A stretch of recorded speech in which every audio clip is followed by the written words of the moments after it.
दिल, अपनी जान, अपनी रूह और अपनी अक्ल को खुदावंद की तरफ लगाए।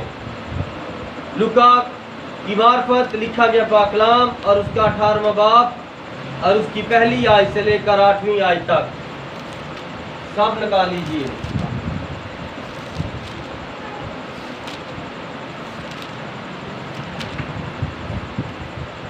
हालेलुया। लुका 18वां बाब उसकी पहली आयत से लेकर 8वीं आयत तक।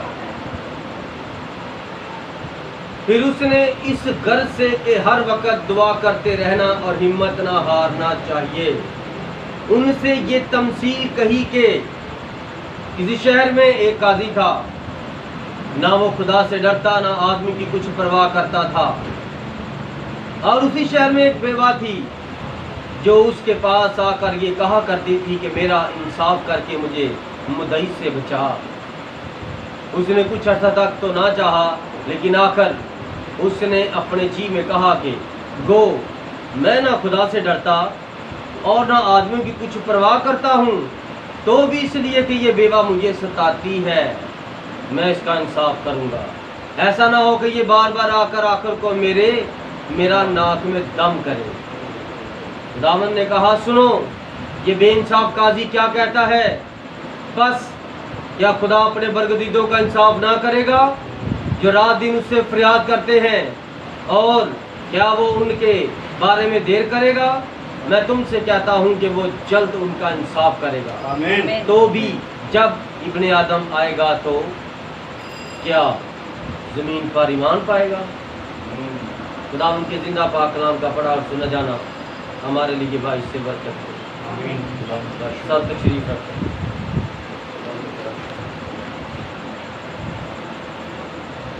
इस किताब मुकद्दस के इक्तबास के लिए एक अनवान तजवीज़ करते हैं, बे हालेलुया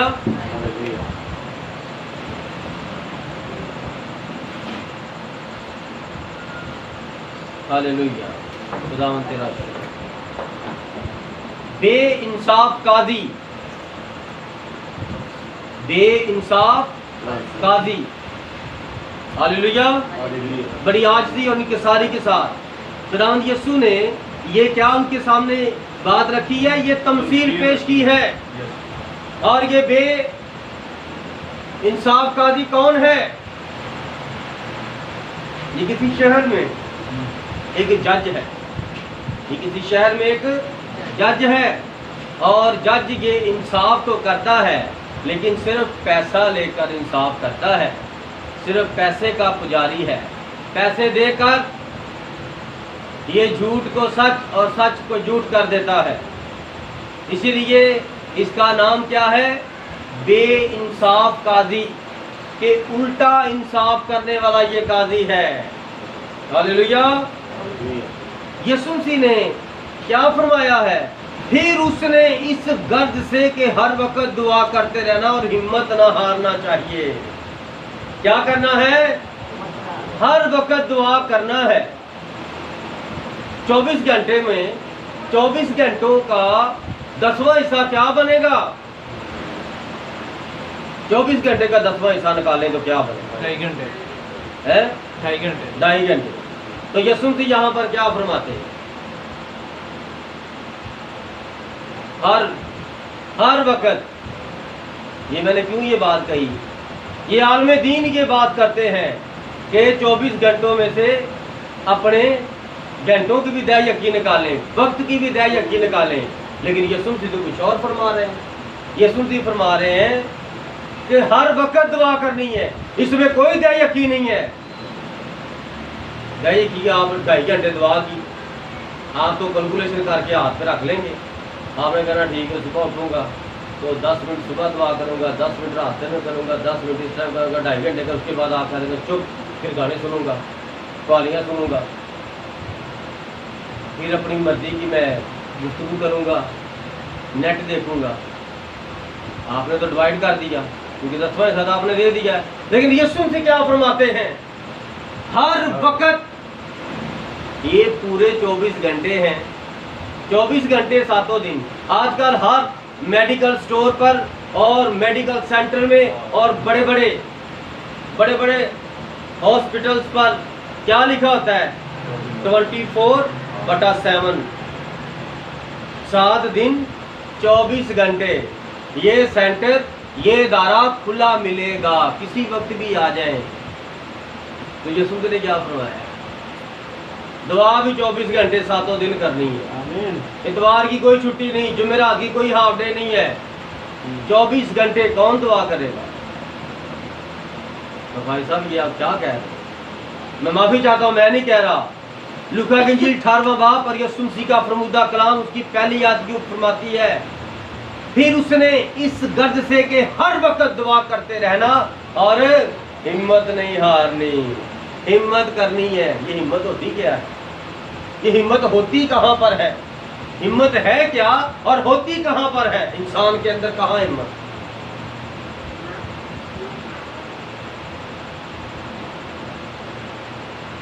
उठा नहीं जा रहा, ताकत नहीं है। ताकत को हिम्मत कहते हैं। हिम्मत नहीं हो रही उठने की, कोई बात नहीं, लेट के दुआ कर लो।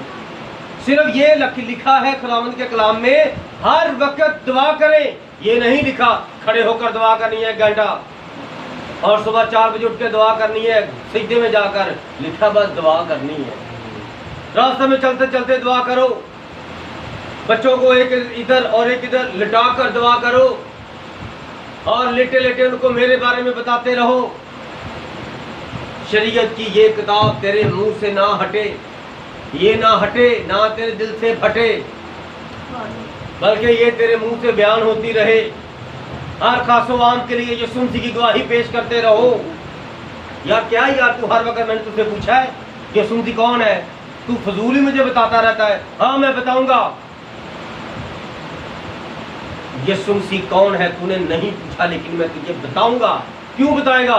क्योंकि वो तेरा और मेरा खुदा है। आमीन। उसने मुझे इसीलिए पैदा किया है, उसने मुझे इसीलिए चुना है, उसने मुझे इसीलिए शिफा दी है।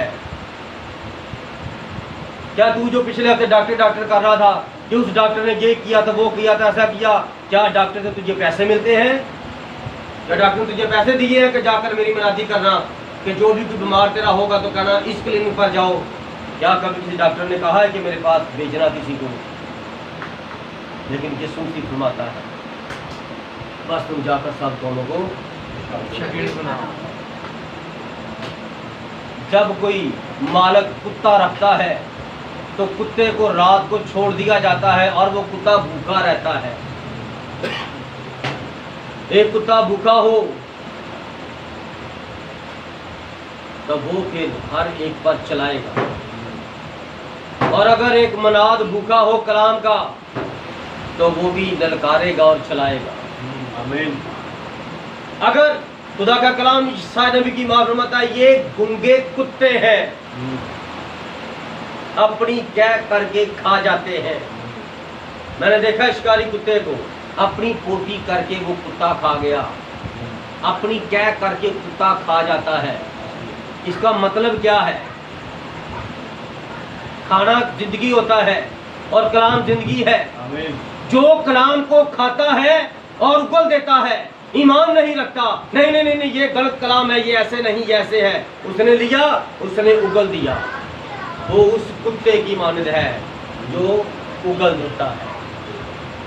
और जो मनाद कलाम को उल्टा बयान करते हैं, उल्टा पेश करते हैं, वो गूंगे कुत्ते की तरह है। कौन कहता है?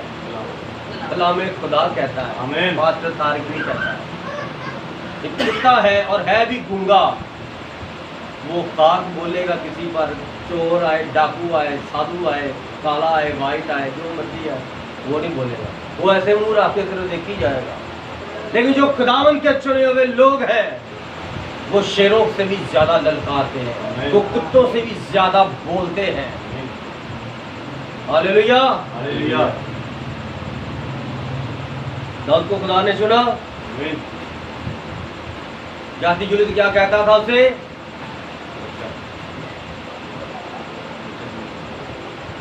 ये इस्राएल मुझे मारने के लिए एक छोटा सा बच्चा भेजा है, कुत्ते की तरह तूने मुझे भेजा, एक बच्चा भेजा है।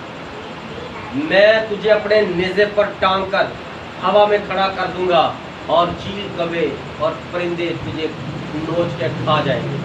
और दाऊद ने उसके बाद क्या जवाब दिया? उसने कहा मैं अब इस्राइल के खुदा के नाम से आया हूँ, मैदान में आया हूँ। किसके नाम से? इस्राइल के खुदा के नाम से दरमियान में खड़ा हूँ, मैदान में। मैं आज तेरी गर्दन उठा के रख दूंगा। कर बात। यह है लफ्जों की जंग, लफ्ज मार डालते हैं और कलाम है, एक साइड से लफ्ज है, एक साइड से कलाम है। उसने कहा मेरा कद देख और अपना कद देख। कहता तू कद को छोड़, जो मेरे अंदर है वो सबसे बड़ा है। तू तो 9 फुट और कुछ इंच का है और वो तो आसमानों के आसमानों में समा नहीं सकता। मैं आज उसके नाम से तेरे सामने खड़ा हूं। आपको ना खड़े होने की जरूरत है। जिस तरह रात को शरून खड़ा हो गया था ना उसके सामने, खड़े होने की जरूरत है हमें। और जब तक आप खड़े नहीं होंगे इब्लीस आपसे नहीं भागेगा। क्योंकि कबड्डी के मैदान में, कभी कबड्डी देखी? कबड्डी क्या होती है? कबड्डी कबड्डी कबड्डी देखी है कभी पंजाब की कबड्डी? कबड्डी खेल बड़ा खतरनाक होता है, बड़ी जानदार चीज होती है ये कबड्डी। इसमें बड़ी फुर्ती चाहिए, इसमें बड़ी अकल चाहिए और इसमें बड़ी ताकत चाहिए। और ये होता क्या है? ये थप्पड़ मारना होता है, अगले बंदे को थप्पड़ मार मार के हरा दो। कबड्डी ये होता है ऐसे, मैं आपके सामने जाऊंगा और आपके मुंह पे ऐसे थप्पड़ मारूंगा, आपकी छाती पे ऐसे मारूंगा, ऐसे मारूंगा, ऐसे मारूंगा, मारता जाऊंगा आपकी हदूद में जाकर, आपको मार मार के आपकी हदूद में आपको मारूंगा। और दाऊद ने भी क्या किया था? उसने कहा फलस्तीनियों में से सिर्फ मैं ही अकेला हूँ, कोई मुझे मार देगा। तो उसने सब फलस्तीन को जीत लिया। और उसने कहा तू होता कौन है इस्राएल के खुदा पर मुंह खोलने वाला? मैं तेरा मुंह तोड़ दूंगा। तूने इस्राएल के खुदा के खिलाफ मुंह खोला है और उसने मुझे मसा कर दिया। अगर मेरे सर पर वो मसा वाला तेल ना डाला होता, वो मेरे अंदर मसा ना होता, तो मैं तुझसे डर जाता। लेकिन खुद खुदा ने फरमाया है अपने नबी को, जा जंगल बियाबान में दाऊद को इस तेल से मसा कर दे, उसके सर में तेल डाल दे। तू सर में तेल डाल देगा तो मेरा पाक रूह दाऊद के साथ साथ रहेगा सारी जिंदगी। आप बताओ वो दाऊद लड़ रहा था या पाक रूह लड़ रहा था? इसी तरह जब आप खड़े हो जाएंगे तो आप नहीं लड़ेंगे, पाक रूह आपके अंदर लड़ेगा और दूसरे को आप ही नजर आएंगे। हम भी रात को गए थे भाई शर्मून के साथ एक जगह पर। पहले वो बंदा कहता, मैंने कहा जी सर आप यीशु मसीह के बारे में क्या जानते हैं? इतनी देर से आप कह रहे हैं कि मैं भाई तारिक से बड़ा प्यार करता था, मेरा बड़ा जराना था, हमारा एक नवाला एक प्याला था और भी मेरे बहुत सारे दोस्त थे। मैं कहा यीशु मसीह के बारे में आपका क्या नाम? बस कहता बस यही वो पता है कि वो अल्लाह के नबी थे। मैं कहा बस। उसके साथ कलाम शुरू किया तो बदलू हाजिर होगी। कहता जी मुझे बर्दाश्त नहीं हो रहा, मैं उससे बैठा नहीं जा रहा, आप जल्दी से दुआ कर दें, मैंने लेटना है। मैं कहा मैं आपके लिए अपनी बीवी और छोटी सी बच्ची को छोड़ के आया हूँ और शरून को मैंने वापस छोड़ना इसके घर, उसके बाद मैंने जाना, मुझे 1 बजेगा। मैं कहा मैं किसके लिए आया हूँ? मैं कहा आपके लिए आया हूँ। मैं कहा खुदा के काम को रोको मत, मैं आपके साथ क्या गप्पे लगा रहा हूँ? मैं खुदा का कलाम कर रहा हूँ, ये खुदा का सीधा सीधा तरीका है। मैं उसकी मुकद्दस दुआइयाँ पेश कर रहा हूँ कि कहाँ कहाँ खुदा ने काम किया और आप कह रहे कि जल्दी करो। जब मैं इस तरह गुस्से हुआ वो उठकर तेल लेने गया, शर्मून को आए। जब वापिस आया तो पहले वो कहता यीशु मसीह एक नबी है, अल्लाह ताला के एक नबी है। मैं क्या हाँ जी यीशु मसीह कौन है? कहता यीशु मसीह खुदा है। मैं कहा तू शिफा पाएगा। मैं इसीलिए आया हूँ कि यीशु मसीह के बारे में तुझे बताऊँ। मैं कहा मैं शिफा नहीं तुम्हें दे सकता, मैं तुम्हें यीशु मसीह के बारे में बताऊंगा, वो कौन है, वो क्या है, वो कैसे शिफा देता है। मैं तेरे सोए हुए ईमान को जगाऊंगा और फिर तू शिफा पाएगा। यीशु मसीह कौन है? बता खुदा है। मैं 2 गवाहियाँ God bless you, brother. Hallelujah. Hallelujah. तीसरी मंजिल में गैर मसीही के घर में बैठकर God bless you. इस तरह मुनादी करनी है हमने। God bless you. यीशु मसीह कौन है? खुदा है, Amen. नहीं नबी है। साबित करूंगा तेरे सामने बैठकर। जरा ध्यान कर खुदा के कलाम की तरफ। उन्हें कभी कलाम नहीं सुना, बस हवा में तीर मारते रहते हो। यीशु ये है, यीशु वो है, तुझे बताऊंगा यीशु खुदा है। Amen. आजा मैदान में। Amen. मैं इसराइल के खुदा के नाम से तेरे घर में आया हूँ, उसके नाम ने ही तुझे बचाना है। Amen. Hallelujah, hallelujah. Hallelujah. Hallelujah. कलाम क्या फरमाता है? हर वक्त दुआ करो। अब यहाँ पर खुदावंद के सूसी आपसे सवाल करते हैं, हर वक्त दुआ करो और हिम्मत न हारो। कौन दुआ करता है और हिम्मत करता है? Amen, brother. 24 घंटे कौन ज्यादा दुआ में ठहरता है और आमीन। कौन दुआ करने की कोशिश करता है और नहीं कर पाता? हालेलुया। कौन दुआ नहीं कर पाता? ये है मसीहों वाली दुआ। यीशु मसीह सारी रात दुआ करते थे या नहीं करते थे? Yes, brother. तो जो यीशु मसीह के मानने वाले हैं, उसकी नस्ल है, तो वो सारी रात दुआ करेंगे या नहीं करेंगे? जब रात सारी दुआ करोगे तो ही खुदा आपके साथ कलाम करेगा। और जब दुआ ही नहीं करोगे, नेट पर बैठे नेट वालों की दुआएं सुनोगे, नेट वालों के गीत सुनोगे, तो नेट वाला ही काम करेगा, आप नहीं काम कर सकते कभी।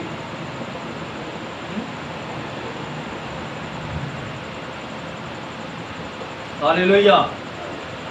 यीशु मसीह फरमाते हैं हर वक्त दुआ करो और हिम्मत ना हारो। आपसे भला नहीं जा रहा तो कैसे दुआ करो?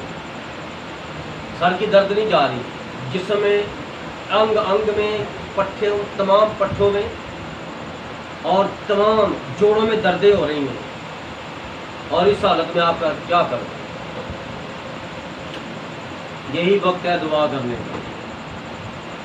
और जब इस तरह की हालत हो तो समझ लेना इब्लीस की बुरी रूह ने आपको जकड़ लिया और बड़ा उल्टा काम कर रहा है। गर्मी में बाहर होगा तो आपको सर्दी लगेगी, आपके साथ उल्टा होगा। जब आपके साथ उल्टा हो तो समझ जाओ ये इब्लीस है, इसको कैसे हराना है। बस तुम दुआ करते रहना और हिम्मत ना हारना। चलो चलिए आज क्या बात है। दाऊद कहता है मैं खुश हुआ जब वो मुझसे कहने लगे कि आओ खुदावंद के घर चले, आओ आओ मिलके खुदावंद के घर चलें। कितने लोग हैं आप में से कि आप खुद भी चर्च आए और दूसरों को भी साथ लेकर? मसीह वो होते हैं जो इकट्ठे करके चलते, इकट्ठे करते हैं। और मुखालफे मसीह वो होते हैं जो इकट्ठे हुओं को तोड़ कर रख देते हैं, जुदा जुदा कर देते हैं। किस कैटेगरी में आप आते हो? जुदा करोगे या इकट्ठा करोगे? अगर कोई आपको बुरा भला कहता है, उस पर हंसो, मुस्कुराओ, उसके लिए दुआ करो, उसको गाली ना दो, उसको बुरा ना कहो। तेरा बदला खुदावंद यीशु से लेगा। वो जिंदा खुदावंद है। आमीन। और अगर तू अपना खुद बदला लेगा तो खुदावंद तेरी दुआ नहीं सुनेगा, खुदावंद नाराज हो जाएगा। तूने मुझे नाचीज जाना और खुद ही मेरी तलवार छोड़कर अपनी तलवारें तूने तेज कर ली हैं। जा फिर, मैंने तुझे कह दिया ऐ साउल, तू इसी जंग में कत्ल हो जाए, तेरे बच्चे भी कत्ल हो जाए। खुदावंद यूं फरमाता है। और उसने अपने आप को कत्ल कर लिया था जंग में, साउल बादशाह ने। ये जंग खुदावंद की है। आमीन। जिस जंग में, जिस काम में, जिस घर में, जिस बदन में पाप रूह नहीं है, उसको इब्लीस कभी भी हरा सकता है, कभी भी फाड़ सकता है। अपने आप को रूह कुद्दस को सौंप दो। हर वक्त दुआ करोगे, तुम्हारी मुस्कुराहट बदल जाएगी। तुम्हारा हंसना बदल जाएगा, तुम्हारा चलना फिरना बदल जाएगा, तुम्हारे अंदाज़े बयान बदल जाएंगे, तुम्हारी गुफ्तगू बदल जाएगी। कहीं पर भी कोई बात करोगे तो वो कहेंगे क्या ये बात कलाम में लिखी है जो आप कह रहे हैं? आप कहोगे नहीं, ये तो मैं वैसे कह रहा हूँ। तो कलाम भी यही फरमाता है, गोया कोई तुम बात कहो तो सुनने वाले कहें क्या ये कलाम है? हालेलुया। क्या ये कलाम की बात कर रहे हैं? आप क्या अंदाज हो? और ये कब मिले? जब आप दुआ करें। दुआ का मतलब क्या है? खुदा से बातचीत करना। हम जिससे ज़्यादा प्यार करते हैं उससे वादा करते हैं, मैं रात को पैकेज करके तेरे साथ बात करूँगा। पैकेज ख़त्म हो जाता है तो हम पागल हो जाते हैं। किसने काटा? जल्दी चेक किया, फिर बुलाया, हेलो आपने काटा था, आवाज़ नहीं आ रही थी, ये हो रहा था वो हो रहा था। घंटा पूरा हो गया था। ओ अच्छा, पता ही नहीं चला। अभी तो एक बात मैंने की, तो फिर मैंने बड़ी बातें करनी है तेरे साथ। लगाओ साहब। जी चाहता है तुझे देखता रहूं, जी चाहता है तेरे चरणों में पड़ा रहूं। ऐ खुदावंद मेरे पाक खुदा, मुझे ऐसा बना दे कि बस तेरा होकर जीऊं मरूं, तेरा होकर जीऊं और मरूं। मैं जीऊं या मरूं, ऐ खुदावंद तेरा ही हूँ। हालेलुया। दुनिया में कैसे अजीब वाक़यात हो रहे हैं। फर्ज करो जड़ावाला के अंदर जो लोग इस तरह सताए गए हैं, परेशान हुए हैं, वो खुदा से बहुत दूर थे, लेकिन वो खुदा के लिए कुर्बान हुए, खुदा के लिए सताए गए, तो उन्होंने सबसे आगे आगे दर्जा पा लिया। सबसे आगे आगे ना खिदमतगारी में।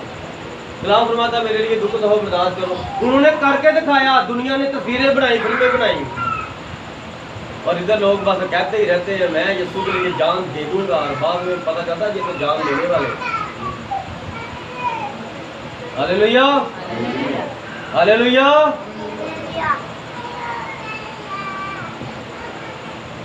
जब आप दुआ करना शुरू करेंगे आपको जमाइयाँ आएंगी। क्या आएंगी? आपकी आंखें रेड हो जाएंगी। शीशा रख लेना पास, आजमा लेना मेरी बातों। जब आप दुआ करेंगे तो आपको जमाइयाँ आएंगी, सर बदनी हो जाएगा, और आपका इस तरह झटके लेंगे या दुआ करना चाहेंगे, लेकिन आपकी आंखें ऐसे होंगी, सर झटके देगा, और आप आंखें खोलेंगे तो आंखें रेड होंगी। उसी लोग के शीशे में चेक कर लीजिए। अब्लीस जाहिर हो गया है आप में, अब्लीस जाहिर हो गया है आप में, और वह दुआ से आपको रोक रहा है। वो आपको, आप दुआ करना जारी रखेंगे तो वो आपकी रूह को बचपने में ले जाएगा। वो आपको 15 साल की उम्र में ले जाएगा। वो पुरानी पुरानी बातें याद कराएगा। तुमने उस जगह पर जाकर ऐसा किया, तुमने उसको मारा, तुमने उसके ये ऐसे कर दिया, तुमने नुकसान कर दिया। वो बंदा रोया में चला जाएगा, यार मैंने तेरा नुकसान नहीं किया, मैंने तुम्हें नहीं कहा, कौन है तू? ठीक है, आपकी रूह को इब्लीस बचपन में ले गया। किस लिए आप हिम्मत कर रहे हो, दुआ करने की कोशिश कर रहे हो? उसको पता चल गया ये दुआ करने में ठहर गया है, और उसने क्या किया? उसने आपकी रूह को ना इधर ले, उसने आपको ठीक ठाक बचपने में सैर करवा, आपके हाथ से जो भी गलत काम हुए वो आपका दिन उधर लगा दिया, और आप सीधे में हैं, दुआ में हैं, हाथ का अंदर आप उधर ही सोए। माँ देखेगी, बहन देखेगी, तो दुआ कर रहा है, दुआ कर रही है, सोई है,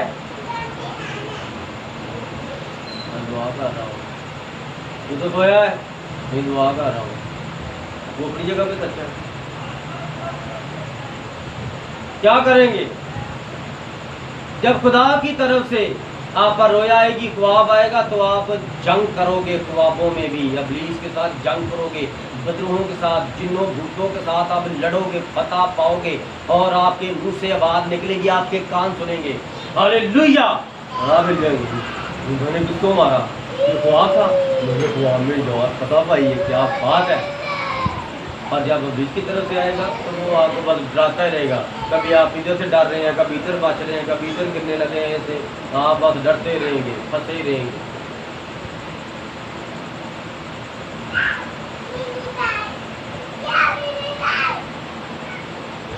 जो लोग हिम्मत करते हैं और कोशिश में सुस्ती ना करो, और जो कोशिश नहीं करता यानी हिम्मत नहीं करता, वो जिंदगी में कुछ कर ही नहीं सकता। वो दुनिया का निकम्मा वन शख्स है, वो कुछ कर ही नहीं सकता।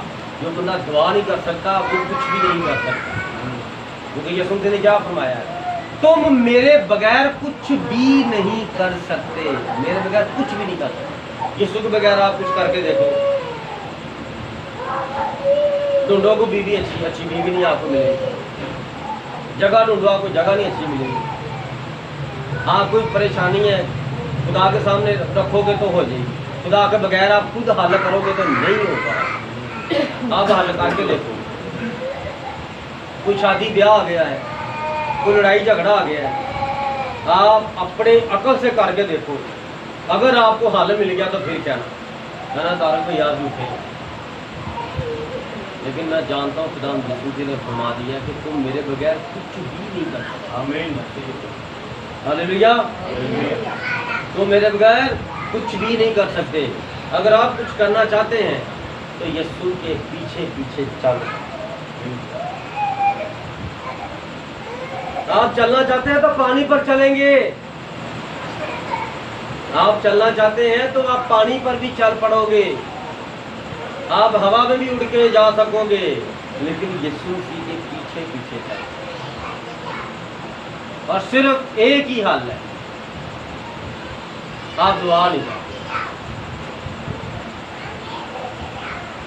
आप दुआ करना शुरू कर दें। अगर आपकी जिंदगी में कोई कमी है तो वो है दुआ की कमी। अगर आपकी जिंदगी में कोई कमी है तो ये है दुआ की कमी। और जब आप दुआ करेंगे तो तब ही आप फतह पाएंगे।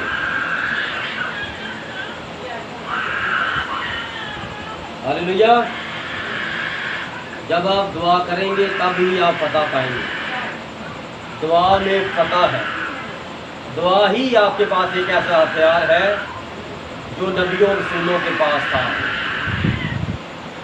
और जब आप ऐसा करेंगे तो मेरे अजीजों तब ही आप फतह पा सकते हैं। Hallelujah, hallelujah, hallelujah, hallelujah, hallelujah. मसीह यीशु ने हमें एक नमूना दिया है। यीशु मसीह सारी रात दुआ में ठहरते थे, और जब सुबह होती तो रात को जो खुदावंद पाक रूह ने यीशु मसीह को काम दिया होता, खुदा ने, उसने सिर्फ सुबह होकर वही करना।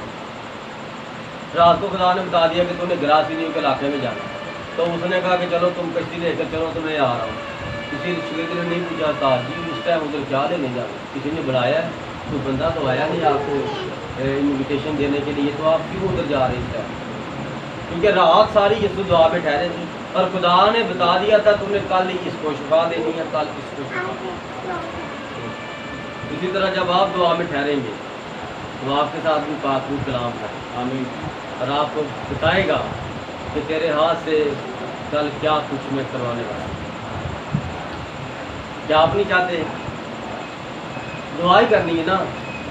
खड़े होकर दुआ करें, सीधे में जाके दुआ करें, चौकड़ी मार के दुआ करें, और लेट के खुदा के दूर जाकर, इसराइली जो सीधा करते हैं लेट के सीधे लेट के दुआ करें। इस तरह दुआ करें। आप देखिए खुदा का मसा ठहरता कि नहीं ठहरता, ब्लेसिंग मिलती है कि नहीं मिलती। आप अपनी सोच से भी बढ़कर आपको कहना मैं घंटा दुआ करूँगा, मैं आपको कहता हूँ आप शुरू करें, खड़े होकर दुआ, खड़े होकर दुआ शुरू करें जितनी देर आप कर सकते हैं। उसके बाद घुटने टेक लें, घुटने टेके जितनी देर दुआ कर सकते हैं करें, और घुटने टेके हैं और साथ ही आप सीधे में चले जाएं। जितनी देर यहाँ तक रह के इस हालत में दुआ कर सकते हैं दुआ करें। उसके बाद लंबा सीधा कर लें, इसराइलियों वाला सीधा सीधा करके हाथ ऐसे कर लें, या हाथ ऐसे रख लें, या हाथ ऐसे कर लें, और फिर दुआ करें। मैं कहता हूँ आप ढाई घंटे 3 घंटे तक दुआ में ठहरें। हालेलुया। हालेलुया। और एक शर्त है, मोबाइल सिर्फ देखा ना टाइम दुआ करने से पहले, उसके बाद उसको साइलेंस करके छोड़ देना, पता भी ना चले कोई टी टू आपको छेड़ रहा है। क्योंकि अबलीस ने बड़े लोगों को कहना फोन करो कर पूर्ण, वो चाहता है कि आप उठो, ऐसी इमरजेंसियाँ डाल देता वो आपको, आप दुआ छोड़ देते, दुआ में छोड़कर उठ के बोलना शुरू कर देते, लड़ाई शुरू कर देते। हालेलुया। पैदाइश से लेकर मुकाशवा तक सिर्फ दुआ ही है। नबियों रसूलों के हाथों में एक हथियार सिर्फ दुआ है। जंगलों से गुजरे हैं तो खाली हाथ, और उन्होंने सिर्फ दुआ की है और खाली हाथ गुजर गए। कंदाके की मलका, सबा की मलका सबा की मलका जो सुलेमान को मिलने के लिए गई थी, तो वो क्या बूढ़ी माई थी? बताओ, क्या बूढ़ी माई थी? कुंवारी लड़की थी, कुंवारी खतून थी। और उस वक्त कोई सड़कें ऐसी नहीं होती जैसी आजकल सड़क, सीधी सड़क, यहाँ से आते सीधा लोग हैं। तब जंगलों में से गुजरना पड़ता था, कहीं कच्चे रास्ते, कहीं खारदार झाड़ियाँ, कहीं रेगिस्तान, कहीं पहाड़, कहीं पानी, कहीं दलदली रास्ते। देख लो वो किसको देखने के लिए इस्राइल पहुंच गई थी? किसको?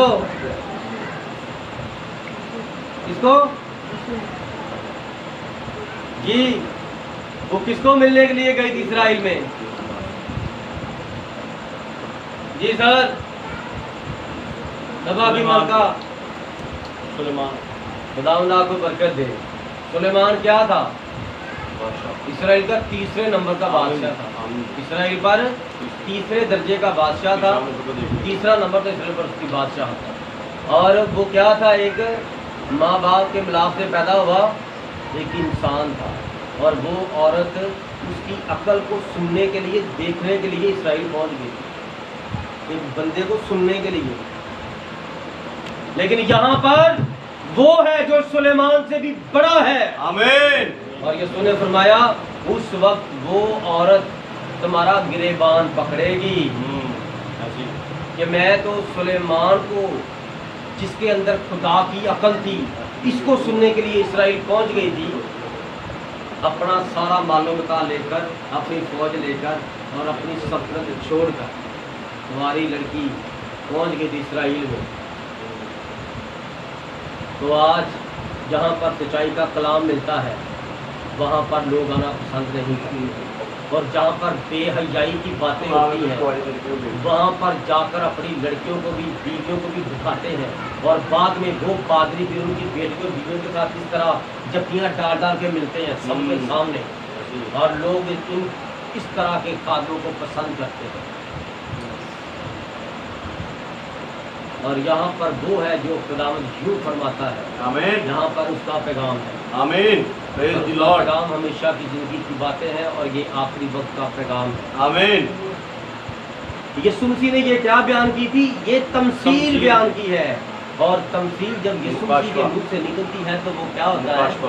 मुकाशवा, हकीकत होती है, भेद होता है। आमीन। हालेलुया। हालेलुया। आज दुनिया में अदालतें काम ठीक कर रही हैं, तो ये अदालत को पेश कर, काजी है ना, जज है। हालेलुया। हालेलुया। आज कोई जज ठीक काम नहीं कर रहा। एक जज के घर में एक बच्ची के साथ इतना जुल्म हुआ, उसकी बीवी ने, उसने भी जुल्म किया, और खुदा का इंसाफ देखो, खुदा ने उसको दुनिया के सामने तमाशा बना के रख दिया। तो खुदा ने बताया कि तू दुनिया के फैसले करता है, आज मैं बेटा तेरा ही फैसला करता हूँ। छोटी बच्ची को एक कटहरे में खड़ा करके, एक साइड पे तुझे खड़ा करके, आज मैं तेरा इंसाफ कर देता हूँ। उसने एक बयान दिया था कि इसकी वजह से मेरा कैरियर तबाह हो गया। आपने एक बच्ची को तबाह करना चाहा और रुतबा और मर्तबा पाना चाहा, बेइंसाफ काजी है ये, और इंसाफ वाला काजी है मेरा खुदावंद यीशु। आमीन। इसने इसका इंसाफ किया आमीन। और मीडिया को उसके पीछे लगा दिया और दुनिया के बड़े बड़े कादियों को उसके पीछे लगा दिया Yes, आमीन। और बगैर कुछ लिए दिए उन्होंने उसका मुकदमा लड़ा। आमीन, आमीन। बगैर किसी के कहे वो खुद उनकी माँ के पास गए और उसने बोरियां भर के उसको पैसा दिया कि अपनी स्टेटमेंट वापस ले ले और रफू कर दे इस बात को, ख़त्म कर दे, सुलह कर ले। उसने कहा मैं पैसा लेकर मुंह काला नहीं करना चाहती, मेरी बेटी तबाह हुई है, मैं छोड़ूंगी नहीं, मुझे इंसाफ चाहिए। वो इंसाफ किससे मांग रही थी? इंसाफ वो खुदा से मांग रही थी। दुनिया के काजी उसका इंसाफ नहीं कर सकते। अगर दुनिया के काजी इंसाफ करते तो वो काजी के घर में ही रहती थी, वो उसे अपनी बेटी की तरह समझता। Hallelujah, hallelujah. यीशु ने फरमाया एक बेइंसाफ काजी की तमसील सुनो। किसी शहर में, कोई शहर का नाम नहीं बताया, किसी शहर में, लाहौर में भी कोई ठीक काजी नहीं है, इस्लामाबाद में भी कोई ठीक काजी नहीं है, चीन, जापान में, कोरिया में, बरतानिया में, हिंदुस्तान में, तुर्कस्तान में, कहीं पर भी कोई काजी नहीं है जो फैसला ठीक सुनाए। उनको सिर्फ पैसा नजर आता है और फिर फैसला नजर आता है। पैसा आपका, फैसला मेरा, ये काजी हैं आजकल के। और आज आपने इस बेवा को अपने दिल में लिख लेना है। इस बेवा का तरीकाकार क्या है? यीशु ने फरमाया कि एक काजी था किसी शहर में, वो खुदा से डरता ही नहीं था। इतना अमीर था, इतना अमीर था, वो खुदा से नहीं डरता। आज बताएं मुझे, कोई इंसान खुदा से डरता है? हर बंदे ने अपना तरीका बिगाड़ लिया होगा रहने सहने का। हर बंदा बादशाह बना है, हर बंदा अपने अंदर बहुत बड़ी हस्ती बना है और कोई भी ठीक काम नहीं करता, उल्टे काम करते और कहते हैं हम ठीक काम कर रहे हैं। और आज हर बंदा ही काजी है। Hallelujah, hallelujah. और उसी शहर में एक बेवा थी, बेवा है, और किस पर भरोसा कर बैठी? किस पर भरोसा कर लिया? एक बेवा ने किस पर भरोसा किया? एक काजी पर, एक बेइंसाफ काजी पर, जो इंसाफ ठीक नहीं करता, सिर्फ पैसा लेके इंसाफ करता है। तो बड़ा मशहूर था, बड़ा नाम था। माई के बेटे को भी पकड़ लिया गया, किसी गलत काम में उसका नाम डाल दिया। उसने कहा मेरा एक ही बेटा है, मेरा मियाँ भी सर पे नहीं है, यही मेरा इकलौता पलौठा है, मैं अब क्या करूं? ये जेल में चला गया तो इसको तो मार डालेंगे, अंदर इसका सत्यानाश हो जाएगा, ज़िंदगी तबाह कर दी, मैं क्या करूं? वो उस काजी के पास चली गई। जब वो उस काजी के पास गई तो काजी ने उसे क्या किया? टरका दिया। जी जी जी माँ जी, मैं समझ गया, तुसी कल आ गया। वो कल आ गई। उसने कहा शाम को आना, वो शाम को आई। उसने कहा जी मैं बात कर रहा हूँ अफसरों के साथ, आगे ज़रा ना टाइम नहीं बन रहा। तो जैसे आगे हमारे जज का बेंच बैठेगा, हम सारे सोचो विचार करेंगे। मैंने आपका मुकदमा आगे रख दिया। क्या कर रहा है? उस बहन के साथ, माई के साथ, बेवा के साथ झूठ बोल रहा है कि ये मुफ्तखोर मेरे से टल जाए। मैं पैसे लेके काम करता हूँ और ये मुफ्त आ गई मेरे पास। वो उसको सिर्फ टरका रहा था, बहाने पे बहाना बना रहा था। उस औरत ने कहा ये काजी ना मेरे साथ ठीक बातें कर। उस माँ ने, उस बेवा ने उस काजी के झूठ को सच समझ लिया। वो जो भी उसे टाइम देता गया। उसने कहा कि कल दोपहर को आना, मैं उस टाइम छुट्टी करके आऊँगा 2 बजे, आप 3 बजे मेरे पास आए। लो जी, वो भूल जाता कि शायद ना आए। वो 3 बजे जाके देखना तो मत काजी साहब सलाम, 3 बजे आ अब कादी उससे डरना शुरू हो गया है। जो खुदा से नहीं डरता था, किसी इंसान से नहीं डरता था, वो किससे डरना शुरू हो गया है? तो डर क्यों रहा है? कहता मेरे पीछे पड़ गई है ये माई, मेरा पीछा नहीं छोड़ रही। फिर इतनी मस्कीन थी, इतनी परेशान थी, वो जो टाइम देता था वो आ जाती थी। कहना रात को आना, वो रात को आती, शाम को कहना शाम को आती, सुबह कहना वो सुबह आती। एक दिन इतना परेशान हुआ, इतनी से कोफ्त हुई, बड़ा गुस्से में आ गया। गुस्से में आके फिर अपने आप पर काबू डाला कि यार मैं खुद ही गलत कर रहा हूँ, मैंने जो इसको टाइम दिया और ये उसी टाइम पर आई है, मैं गलत हूँ, मैंने इसको अभी तक छटकारा इसका किया क्यों नहीं, मैं इसको वैसे को चल निकल माई इधर से। अपने आप पर काबू डाल के तो कहता माँ बैठो, आज मुझे मसला बताओ, मसला है क्या तेरे लड़के का? उसने कहा ऐसे ऐसे वो है, मेरे बच्चे को उन्होंने फंसा दिया है, वो थाने बंद हुआ है, उसको जेल उन्होंने करवानी है, मेरा कोई सहारा नहीं है, मैं बेवा कटून हूँ, मैं गरीब हूँ, मेरा एक बेटा ही बेटा है और मेरी कोई औलाद नहीं है। उसने कहा अच्छा ये मसला है, वो है कौन? उसने कहा जी ऐसे ऐसे वो हमारे इलाके के चौधरी हैं, वो मेरे बच्चे को फंसा रहे हैं, वो बड़ा परेशान करते हैं, उधर ही काम करता था, अब उन्होंने चोरी का इल्ज़ाम लगा के उसको फंसा दिया। उसने कहा उनकी ऐसी की तैसी, जरा बच्चा भी बरी और इनको भी मैं देखना ज़रा ठिकाने लगाऊंगा, ये भी क्या याद करके। माई के चक्रों के डर से, बेवा के चक्रों के डर से उस बेइंसाफ कादी ने बगैर पैसे लिए दिए उसका केस लड़ दिया, जीत लिया। ऊपर यसुन ने तमसील क्या पेश की? पहली आई दुआ करो हिम्मत ना, हर वक्त दुआ करो, हिम्मत नहीं हारना। और हिम्मत नहीं हारना एक बेवा की आपके सामने कहानी रख दी। बेवा ने हिम्मत हारी, हिम्मत करती रही, पता अगर उसको चल गया था कि ये मेरा काम नहीं करेगा तो ना जाती तो वो काम करता। जब आप यीशु मसीह के पास आओगे तो यीशु मसीह आपकी सुनेगा। और आपने आना किस तरह यीशु मसीह के पास? किस तरह आना यीशु मसीह के पास? बेवा की तरह आना यीशु मसीह के पास। यीशु मसीह ने आपको कहा कि अगली मीटिंग में आना, आप अगली में आओ। यीशु मसीह कहता फिर अगली मीटिंग में आना, आप अगली मीटिंग में आओ। आप अभी ठीक नहीं हुए, पासा वो दर्द नहीं गई, पासा मेरे से चला नहीं जा रहा, कोई बात नहीं, अगली मीटिंग में आना। ये कौन कहता है? ये खुदा कहता अगली मीटिंग में भी आ, फिर नहीं ठीक हुआ अगली मीटिंग में भी आ, फिर ठीक नहीं हुआ, मैं सर 6 महीने से आ रहा हूँ, कोई बात नहीं, आप आते रहो, एक दिन आप पर खुदा नजर करेगा। क्योंकि आपने 7 साल गुनाह किए हैं तो 7 मिनट में तो नहीं ना ठीक हो जाएंगे।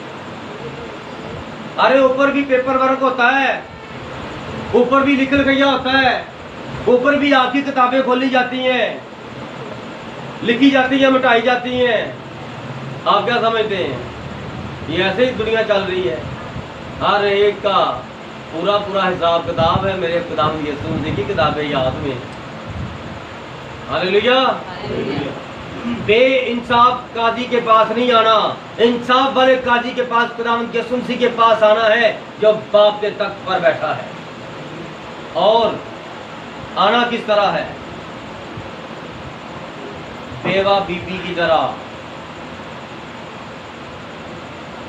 ये जो बेवा खातून है, बस जिस तरह ये चक्कर लगाती रही, शक नहीं किया, वो आ रही है और शक नहीं कर रही, हिम्मत नहीं आ रही, वो दुआ कर रही है, हिम्मत नहीं आ रही, हिम्मत उससे चला नहीं जा रहा, बेबस हो गई है। 2-3 वक्त की रोटी 2 वक्त खाती है और बड़ा चलती है पैदल। शहर में, किसी शहर में जाना पड़ता है, उसी शहर में वो रहती है और कौन सा उसके घर के पास रहती होगी, तो इस फासला तो होगा ना। तो पैदल एक खातून के लिए भूखे प्यास से चलना, गम में चलना बड़ा परेशानी का सबब होता है। क्या करती रही? चलती रही, चलती रही, आती रही, आती रही, आती रही, लेकिन आप लोग इस बेवा से सबक नहीं सीखेंगे। इस्लाम कहता है इस बेवा से सबक सीखो, बेवा से सबक सीखो।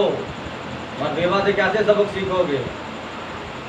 बस ये लूका 18वां बाब और इसकी पहली याद अपने पल्ले बांध दो, पहली दूसरी याद। हिम्मत नहीं हारनी आपने, चर्च मिस नहीं करना, हिम्मत नहीं हारनी। नहीं उठा जाता ना नहा के आओ, मुंह हाथ धो के आ जाओ। अगर नहीं नहाया जाता तो मेरा पसीना बड़ा आया है तो क्या करें? खाली शावर पानी से ले लो, साबुन ना लगाओ, सिर्फ पसीना उतार लो बस, ताकि ची ना हो, खारिश ना हो। रात सोए हो तो वो जिस्म में पसीना आ गया, जमा हो गया, ठीक है, खाली पानी मार लो और थोड़ी देर कपड़े पहन के तो फिर जिस्म गर्म करके तो निकल पड़ो आहिस्ता आहिस्ता आहिस्ता आहिस्ता। चर्च मिस ना करो। यीशु ने यही सिखाया है कि दुआ में हिम्मत ना हारो, कोशिश करते रहो और छुट्टी ना करो। यीशु ने फरमाया अगर ये बेइंसाफ काजी जो ना खुदा से डरता ना इंसान से डरता तो वो एक औरत से डर गया कि ये तो मेरा जीना इसने ना धोकर कर दिया है, मुझे अब इसके लिए कुछ करना पड़ेगा। अगर मैंने ना किया तो ये औरत मेरा जीना हराम कर देगी।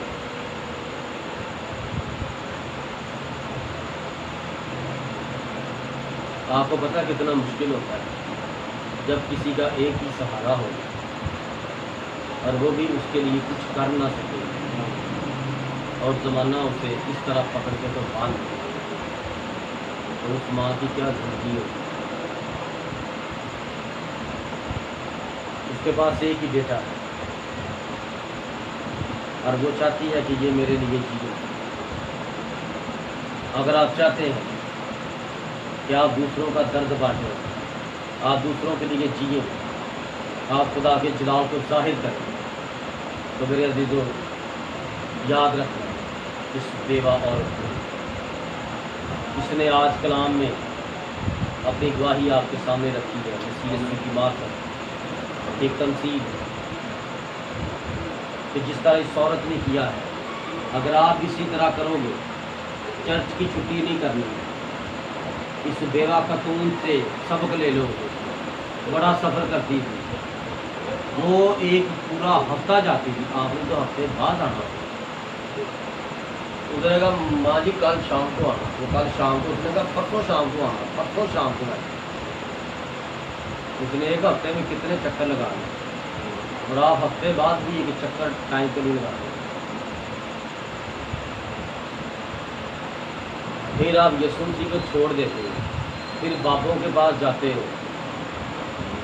हमारे पास एक केस आया था, एक बच्ची पैदा हुई, उसके दिल में सुराख थे और वो जब रोती थी तो उसकी आवाज़ नहीं आती थी। और जब वो ठीक हुई तो मैं अभी सोच ही रहा था रास्ते में, कल की बात परसों की, कि यार काफ़ी देर हो गई, अब वो दवा भी नहीं कराते। मैं कहा अगर बिल्कुल ठीक हो गई तो मैंने कहा था गवाही देने के लिए आएँ, रिकॉर्डिंग करवाएँ और बस खुदा की शुक्रगुजारी करते रहे। वो आए नहीं और मुझे पता चला, काली भाई शरू ने फ़ोन करके बताया कि उनके घर में कोई बाबा आया जादूगर। इस औरत ने बेइंसाफ काजी का पल्ला नहीं छोड़ा, उसका घर नहीं छोड़ा। और लोग खुदा के घर को छोड़कर शैतान के घर पहुंच जाते हैं, बल्कि शैतान को अपने घर बिठा लेते हैं। तो कैसे उसका मसला हल हो? जी मेरे दिलों, क्या वो ठीक रह सकती है? ठीक हो सकते हैं? इसलिए कलाम फरमाता 5वीं आयत में, तो भी इसलिए कि ये बेवा मुझे साथी है, मैं इसका इंसाफ करूंगा। ऐसा ना हो कि ये बार बार आकर को मेरे नाम में भ्रम। हालेलुया। जब हम बार बार किसी के घर में जाते हैं तो एक दिन लड़ाई हो जाती है ना उधर। बार बार किसी के घर में जाएं, उसके कामों में थोड़ा थोड़ा बोलना शुरू हो जाए तो एक दिन उस घर में लड़ाई हो जाए।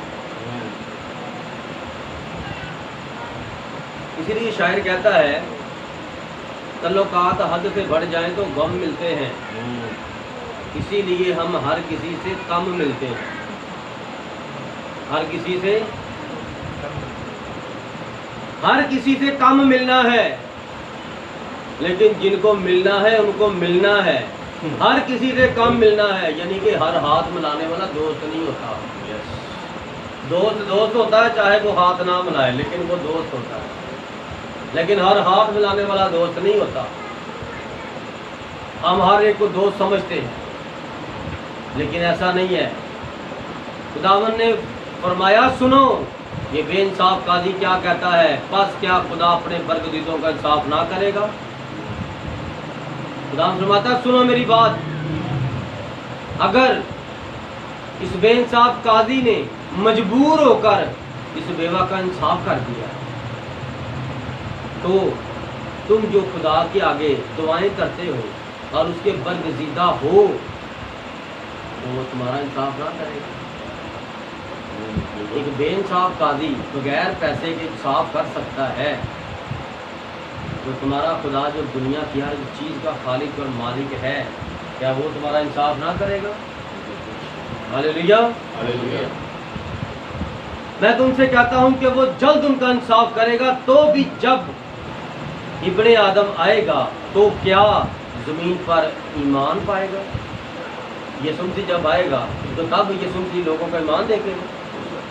वो ईमान देखे उस वक्त ईमान नहीं देखेगा, उस वक्त उसने आना है और अपने दूसरे को ले जाना है।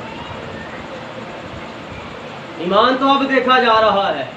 पाक रूह हर जगह पर मौजूद है, पाक रूह हर ग्रोह में मौजूद है, हर एक मजमे में पाक रूह मौजूद है, लेकिन उनके लिए मौजूद है जो उसकी मौजूदगी को समझते हैं, डर रखते हैं, और जो अपनी बीवी को लाना पसंद नहीं करते और कलीसिया की लड़कियों के साथ फिरना बड़ा पसंद करते हैं, तो पाक रूह उनको भी देख रहा है। हालेलुया। पाक रूह उनको भी देख रहा है कि ये चर्च में आकर गुनाह करते हैं और दाइश पे खड़े होकर खुदा के बड़े सच्चे खादम बनते हैं और झूठी नबूवतें करते हैं। खुदावन पाक रूह उनको देख रहा है। हालेलुया। हालेलुया। क्योंकि अब ये कौन सा दौर चल रहा है? इब्ने आदम के आने से पहले क्या कुछ होगा, वो ये दौर है। और जब इब्ने आदम आएगा तो वो ईमान नहीं देखेगा, वो तो दुल्हन को देखेगा जो दुल्हन तैयार ले जाएगा। और दुल्हन के लिए ऐसा ईमान है, नबी कहता है कोई बात नहीं, आप ये मत देखिए कि जख्म कितना पुराना हो गया, आप ये मत देखिए कि जख्म अभी तक भरा नहीं है, आप ये मत देखिए कि ये जख्म बिगड़ गया है, ये टूट गया है, फट गया है और गल गया है। आप बस ये देखें कि खुदावंद ही शाफी है। आमीन। खुदावंद रहम है और खुदावंद उतनी जगह का निशान भी नहीं रहने देगा। जहाँ पर गाढ़ निकला, जहाँ पर थोड़ा फिंसी निकला है, आप हाथ लगा के कैमरा में बना के तस्वीरें देखोगे, वो निशान भी नहीं रहेगा। तब जब आप ईमान रखेंगे इस बेवा की तरह, आपका ईमान बेवा के साथ मैच करना चाहिए। जब भी तुम काम करो तो एक साइड पे बेवा को खड़ा कर लो और एक साइड पे अपने आप को खड़ा कर लो और कहो यार बेवा ने तो वो बेइंसाफ काजी से फैसला करवा लिया था, तो मैं खुदा के सामने फैसला नहीं करवा सकता। मैं भी बेवा की तरह ना आज ईमान में कामिल हो गए रहूँगा और रहूँगी। हालेलुया। हालेलुया। जब आप ऐसा करेंगे तो आपकी हालत बड़ी खराब हो। बेचैनी, जिस्म में बेचैनी, जब जब खुदा की तरफ आएंगे बेचैन हो जाएंगे, आपके काम बिगड़ना शुरू हो जाएंगे। धीरे धीरे आहिस्ता आहिस्ता सब आपके खिलाफ होना शुरू हो जाएंगे। आहिस्ता आहिस्ता सब अपने ही आपके खिलाफ होना शुरू हो जाएंगे। बीवी क्या और माँ क्या, सास क्या और बहन क्या, साली क्या और चाचे ताए क्या, सारे आहिस्ता आहिस्ता आपसे नफरत करेंगे। जैसे जैसे आप तख्त में जाएंगे, कलाम की गहराइयों में जाएंगे, मुकाशफों में जाएंगे, तो आपके खिलाफ होना शुरू हो जाएंगे सारे। ये देखो, ये जैसे जैसे काजी को मिलती थी तो वैसे वैसे काजी पर ज़्यादा ट्रस्ट करना शुरू हो गई। आप जैसे जैसे खुदावंद के सामने आएंगे तो खुदावंद में आप मजबूत होते जाएंगे, आमीन। और इब्लीस आपको तोड़ेगा, आपको जकड़ेगा, पकड़ेगा, और आपका दिल बेचैन हो जाएगा, दिल की घबराहट शुरू हो जाएगी, दिल में दर्द होना शुरू हो जाएगा। कब? जब आप खुदा की तरफ आएंगे, आपको पता ही नहीं चलेगा। लेकिन ये सारी सिस्टम, सारी मैं आपको निशानियां बता रहा हूँ कि ऐसा ऐसा होगा। दुआ करने बैठेंगे, दो बंदे दुआ कर रहे हैं, एक को इतना कि दिल घबराएगा, इतना दिल घबराएगा, ठंडा, ये त्रेलियां नहीं होती, ठंडा ठंडा ठंडा, ये इस तरह पसीना आना शुरू हो जाएगा। पक्का भी सही चल रहा है, इससे भी सही चल रहा है, लेकिन क्या हुआ? वो साथ वाला बंदा भी आके को क्या हुआ, एकदम से क्या हुआ, मुझे बड़ी घबराहट हो रही, मेरा जी घबरा रहा है, मुझे दर्द होना शुरू हो गई, मेरी पसली में दर्द हो रही, मुझे इस कमर में इस तरह दर्द हो रही, यहाँ पर दर्द हो रही, मेरे घुटने में, मेरे टखने में दर्द हो रही है। और आप इस तरह ना हवा में इस तरह झोले लेना शुरू करते हैं, आप चलेंगे तो चला नहीं जाएगा। इस तरह की हालत कर देता है आपकी। कौन? प्लीज आपकी इस तरह की हालत कर देगा। इसीलिए आपको बता रहा हूँ, दुआ में हिम्मत नहीं आती। वो सिर्फ आपके साथ यहाँ तक ही छेड़खानी कर सकता है। आप दुआ करते रहे, वो दर्द देता रहेगा, आप दुआ करते रहे, वो आप कभी यहाँ पर कभी साथ यहाँ पर hallelujah hallelujah hallelujah hallelujah hallelujah hallelujah, उसका दामन न छोड़ो, दुआ करते रहे। मैंने क्या कहा कल रात उस भाई को, मैंने कहा आपने दुआ करनी है और कहना हालेलुया हालेलुया हालेलुया हालेलुया। जब भी आपको डर लगे, परेशानी हो, दिल घबराए, तो आपने कहा हालेलुया हालेलुया हालेलुया। मैं क्या इब्रानी में इसका मतलब खुदा की तारीफ हो, और जब आपके मुंह से ये लफ्ज़ अदा होगा तो आपकी परेशानी चली जाएगी। आमीन। कहता मैं 7 दिन के अंदर अंदर चलना शुरू हो जाऊँगा। मैं कहा ये आपका ईमान है, तुम चलो, ईमान रखो। हमारे पास में तुम्हें चलाना होता तो हम तुझे आज चला के आते, लेकिन ये चलाना खुदा के हाथ है। Hallelujah hallelujah. खुदा उसी को चलाता है जिसके अंदर उतना ईमान होता है। हमारे पास सोना चांदी नहीं है, जो कुछ हमारे पास है हम तुम्हें दे देते हैं। आमीन। और मुकद्दस पत्र क्या फरमाता उस लंगड़े को, जो जन्म का लंगड़ा था, अपना दाहिना हाथ दे और यीशु मसीह के नाम से खड़ा हो जा, आमीन। भीख मांगना छोड़ दे और काम करना शुरू कर दे। ये पूरी गवाही दे। Praise the lord. Hallelujah hallelujah. ये बेवा के ईमान की साथ एक गवाही पेश करना चाहता हूँ आपकी मजबूती के लिए। एक जगह पर मीटिंगें चल रही थी, दवाइया शफाइया, हालेलुया हालेलुया। तो वहाँ पर एक शख्स, एक लड़का अखबार बेचता था और उसकी आंखें अंधी थी। आमीन। God bless you brother. उसकी आंखें अंधी थी, प्रेज़ द लॉर्ड। उसे नज़र नहीं आता था, सिर्फ थोड़ा सा नज़र आता, थोड़ा सा। मेरी बात समझ आ रही? और अखबार जो बेच रहा है ना, तो कितना का नज़र आता होगा, अंधा था। उसे किसी ने बताया कि यहाँ पर ना ब्रदर ब्रानम की बातें हो रही हैं, तो आप उन्हीं बातों में जाओ तो खुदा यीशु मसीह पर ईमान रखो तो तेरी आंखें खुल जाएगी। वहाँ बड़े बड़े मौजूदे हमने होते देखे हैं। आमीन। Praise the Lord. वो भी ना पूछता चला गया। लास्ट में ना लाइन में खड़ा हो गया, हाथ में अखबार, इतने अखबार पकड़े हैं। नबी ने कहा बुलाओ इसको, लेके आओ मेरे सामने।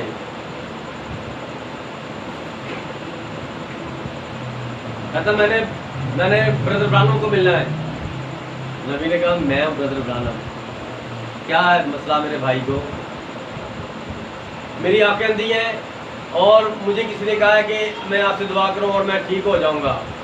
अच्छा, यीशु मसीह पर ईमान रखो, यीशु मसीह तुम्हारी आंखें खोल देगा। आमीन। तुम मुझे खुदा का आदम मानते हो? कहता हाँ मानता हूँ। तुमने सुना कि यहाँ पर बड़े मौजूदात होते हैं?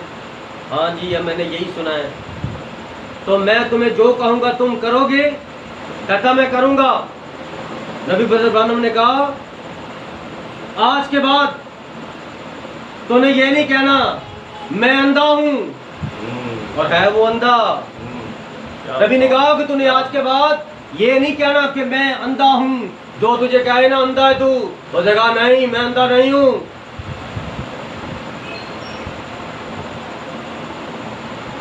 बस तूने ये कहना है और तेरी आंखें खुल जाएंगी जब तू इस बात पर पक्का हो जाएगा। सुबह को आना माँ, शाम को आना माँ, उसने कहा ठीक है मैं आऊंगी। और यहाँ पर नबी ब्रदर गानम इस संदेश से क्या क्या कहते हैं? तू अंधा है? हाँ जी, लेकिन आज के बाद अंधा नहीं। तूने हर किसी से कहना कि मैं अंधा नहीं हूं। तेरी आंखें खुल जाएंगी, बस तूने यही कोई देनी मैं अंधा नहीं हूं। बाहर बेचने वाला था, अखबार बेच रहा, किसी ने कहा ओए यार तू दुआ क्या नहीं दुआ करवाने के लिए? कहता मैं करवाया हूँ। कहता फिर तेरी आंखें नहीं खुली, तू तो अभी देख नहीं सकता। कहता नहीं, नबी ने कहा था, Praise the Lord. नबी ने कहा था तू अंधा नहीं है। आमीन। जो तुझे कहा तू अंधा है, तू कहा ओए खबरदार मुझे अंधा नहीं कहना, नबी ने कहा है तू अंधा नहीं है। आमीन। मैं अंधा नहीं हूं, अंधा। आमीन आमीन। देख लो बेवा की तरह काम कर रहा है ना, Yes. मान रखा ना बेवा की तरह। बस हमें कुछ करना पड़ेगा यार, किसी न किसी के लिए हमें बेवकूफ बनना पड़ेगा। दुनिया कहेगी तू बेवकूफ है और हम कहेंगे नहीं हमारे अंदर मसीह की अक्ल है, आमीन। बेवकूफ तुम हो। हम साबित करेंगे हमारे अंदर मसीह की अक्ल है। डॉक्टर कहता है ये मर जाएगा, यीशु फरमाता है ये जिएगा, हमें मसीह की अक्ल है। हालेलुया।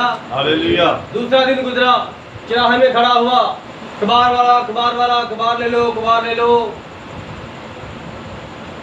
कोई बंदा पास खड़ा हुआ, उससे बातचीत हुई, तो यार तेरी आंखें यार खुल सकती हैं यार, तू जाके दुआ करवा। कहता मैं दुआ करवा के आया हूँ। कहता कहाँ से? कहता ब्रदर ब्रानम से। अच्छा तो तेरी आंखें क्यों नहीं खुली? कहता मेरी आंखें खुली हैं, मेरी आंखें खुली हैं, मैं देख सकता हूँ। देख लो है अंधा। और नबी ने कहा अगर तू मुझे खुदा का नबी और खादम मानता है ना, तो मैं तुम्हें कह रहा हूँ कि तूने आज के बाद ये नहीं कहना कि मैं अंधा हूँ। आप बताएं ईमान क्या होता है? ईमान ये होता है कि आप होते हैं और आप दूसरों को कहो मैं नहीं हूँ। आप बीमार हैं, आपसे चला नहीं जा रहा, और नहीं यार मैं ठीक हूँ। हालेलुया। हालेलुया। दूसरा दिन गुजरा, तीसरा दिन गुजरा, चराहे में खड़ा हुआ, फिर लोगों के साथ बहसें कर रहा है। खुदा ईमान देख रहा था उसका कि ये मेरे लिए कितना का अपने आप को ना दुख दे सकता है, मेरे लिए कितना कि ये बेइज्जत हो सकता है। खुदा चाहता है मेरे लिए आप लोग बेइज्जत हों। नबी खुदा के लिए बेइज्जत हुए। जब तक हम यीशु मसीह के लिए बेइज्जत नहीं होंगे हम कुछ कर नहीं सकते, क्योंकि वो खुद इंसान बनकर हमारे लिए बेइज्जत होगा। वो चाहता तुम मेरे लिए किसी न किसी बात से बेइज्जत हुआ करो, लड़ो मेरे लिए। हालेलुया। हालेलुया।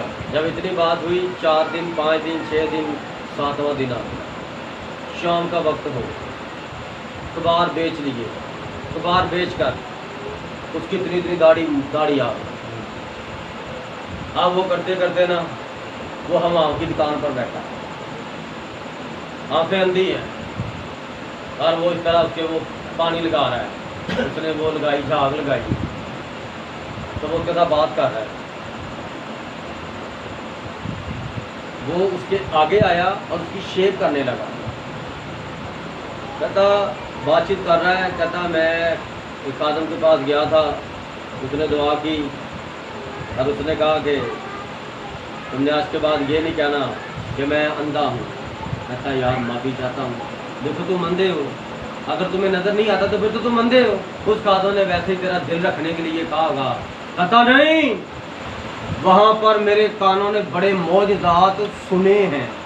देख रही ना, अंधा है ना, सुने हैं, और मैंने दूसरों से भी सुना है कि इस बंदे के वसीला से बड़े मौजज़े होते हैं। आमीन, और मैं आमीन, सुन के आमीन। गया था वहाँ पर, और जब मैं उस नबी के सामने खड़ा हुआ तो उसने मुझे भाई कहा मैंने तेरे लिए दुआ कर दी है, और जो भी तुझे कहे कि तू अंधा है, तूने कहना कि मैं अंधा नहीं हूँ। Praise the Lord. Praise the Lord. और वो वक्त था खुदा की तरफ से 7वां दिन मुकर्रर।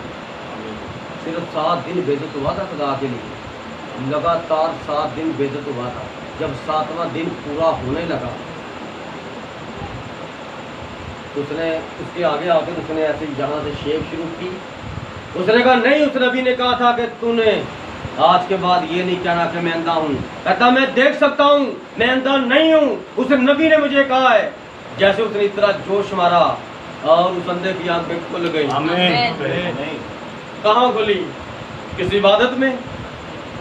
हमाम में उसकी आंखें खुल गई, हमाम वाले की आंखें खुल गई। उसने कहा पीछे हटो, वो देखो मेरी आंखें खुल गई, जो तूने अभी देखी थी कि यहाँ ऐसे थी और अभी मेरी आंखें खुल गई हैं। वो नबी सच्चा था, उसने कहा था कि तूने ये कहना ही नहीं है कि मैं अंधा हूँ, जबकि मैं अंधा था। उसने कहा तू देख सकता है, मैं अंदर से देखता था लेकिन आगे पर्दा था और वो पर्दा मेरे ईमान का था। और जब मेरा ईमान कामिल हुआ तो उस कामिल खुदावंद ने मेरी आंखों के आगे से वो पर्दा ऐसे कर दिया और मैं देखना शुरू हो गया। Hallelujah, hallelujah, hallelujah. इसलिए आपकी आंखों पर भी जो पर्दे आए हुए हैं, मैं ये नहीं कर सकता, मैं वो नहीं कर सकता, मैं खुदा के लिए कुछ नहीं कर सकता। नबी कहता तुम्हें सीटी बजानी आती है तो खुदा के लिए सीटी बजाकर गीत गा दिया करो। अगर तुम्हें सीटी नहीं बजानी आती, ताली बजानी आती है तो सिर्फ आकर ताली बजा के गीत गा लिया करो। कुछ ना कुछ खुदा के लिए करो। अगर तुम कुछ ना कुछ करोगे तो वो तुम्हारे लिए बहुत कुछ करेगा। आमीन, आमीन, हालेलुया। देखा है उसका खजाना बहुत बड़ा है, वो कभी खाली नहीं होता, वो खाली खजानों को भरता है। वो फकीरों के हाथों के कसूर को भरता है, वो बेवा के मुकदमा को सेट कर देता है और वो परदेसी और यतीम को पालता और संभालता है। प्रेज द लॉर्ड, प्रेज उस द खुदा लॉर्ड। के क्या क्या मैं आपको गुण बताऊं, मेरी तो जुबान थक जाएगी, मेरे पास लफ्ज़ खत्म हो जाएंगे। क्योंकि एक शायर ने जब खुदावंद के लिए उसकी मोहब्बत का एक बाब लिखना शुरू किया, कहता है खुदावंद यीशु मैंने तेरी मोहब्बत का एक बाब लिखना शुरू किया और समंदर बन जाए स्याही और सारे दरख्त दुनिया के बन जाए कलमे, तो अभी मैंने एक बाब भी मुकम्मल ना किया। समंदर सारा स्याही बन गया, वो भी स्याही खत्म होगी। दुनिया के सारे दरख्त जो कलम बने थे वो कलमें भी सारी घिस गई और तेरी मोहब्बत का एक बाप भी मुकम्मल नहीं हुआ।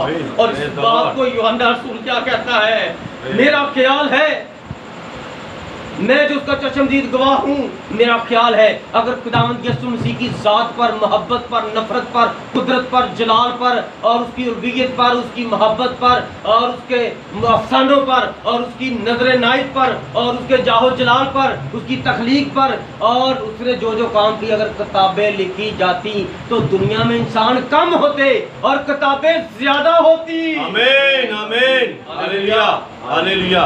प्रेज कौन कहता है? यूहन्ना रसूल ये कहता है। Praise the Lord, praise the Lord. कहता मेरा ख्याल है कि अगर खुदावंद के लिए, कहता जितनी किताबें ये लिखी गई हैं, ये 66 किताबें बहुत हैं। अगर 66,000 भी लिखी जाती तो जिसने नहीं मान लाना वो 66,000 पढ़ के भी नहीं मान लाएगा, और जिसने ईमान लाना है वो एक हवाला पढ़ के ईमान ले आता है यीशु मसीह पर। आमीन। अरे कि यीशु कौन है? यीशु मसीह खुदा है। क्या यीशु मसीह खुदा है? ओ खुदावंद यीशु मुझे माफ कर दे। बस आज के बाद आपने ये नहीं कहना कि आप अंधे हैं।